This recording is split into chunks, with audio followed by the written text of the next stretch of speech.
और सिर्फ हराना नहीं है टीएमसी को, मूल समेत उखाड़कर बंगाल की खाड़ी में फेंक देना।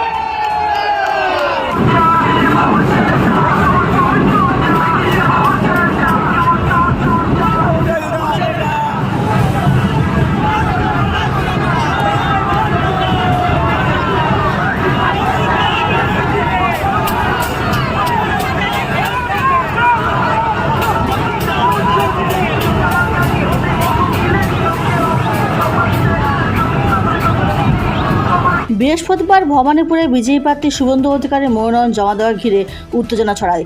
তার সঙ্গে উপস্থিত ছিলেন কেন্দ্রীয় স্বরাষ্ট্রমন্ত্রী অমিত শাহ। পূর্ব নির্ধারিত রোড শো কালীঘাটে মুখ্যমন্ত্রী মমতা বন্দ্যোপাধ্যায়ের বাসভবনের কাছাকাছি পৌঁছাতে তৃণমূল কর্মী সমর্থকরা বিক্ষোভ দেখাতে শুরু করেন। ওঠে জয় বাংলা ও চোর চোর স্লোগান। পাল্টা স্লোগান দেয় বিজেপি কর্মীরাও। স্লোগানকে কেন্দ্র করে পরিস্থিতি উত্তপ্ত হয়ে ওঠে। পুলিশ করার হাতে পরিস্থিতি নিয়ন্ত্রণে আনে। উত্তেজনার মধ্যে সার্ভে বিল্ডিংয়ে অমিত শাহকে পাশে নিয়ে মনোনয়ন জমা দেন শুভেন্দু অধিকারী। ভোট যত এগোচ্ছে ততই ভবানীপুর রাজনৈতিক উত্তেজনা বাড়ছে।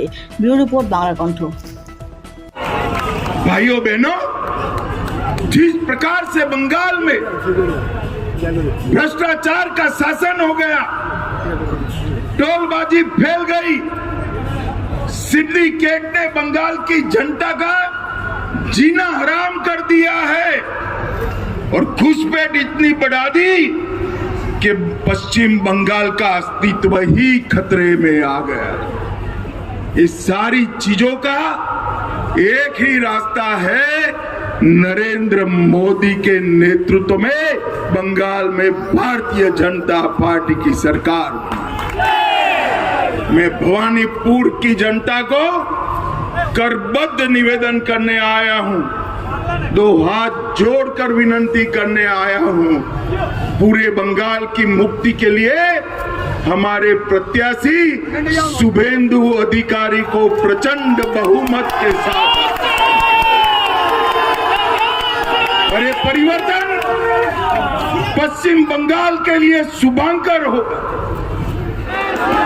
রাজনীতিতে আধুনিক চাণক্য, যার নেতৃত্বে মোদিজির মার্গদর্শনে 21টা রাজ্যে এনডিএ সরকার হয়েছে, সেই আমাদের সকলের নেতা যিনি ডক্টর শ্যামা প্রসাদ মুখার্জির স্বপ্ন পূরণ করে কাশ্মীর থেকে 370 হাঁটিয়েছেন, যিনি পশ্চিমবঙ্গ বাঁচাবেন, অনুপ্রবেশকারী মুক্ত করবেন, নারী সুরক্ষা দেবেন, জামাতের হাত থেকে বাংলা বাঁচাবেন, অমিত শাহ এসেছেন আশীর্বাদ করতে।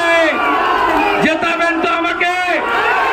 নন্দীগ্রাম হবে ভবানীপুর তো? মমতা ব্যানার্জি আবার হারবে? বাংলাতে পরিবর্তন হবে, মোদিজির নেতৃত্বে সরকার হবে। আমি অমিতজিকে প্রণাম জানাই, শ্রমিকদাকে শ্রদ্ধা জানাই।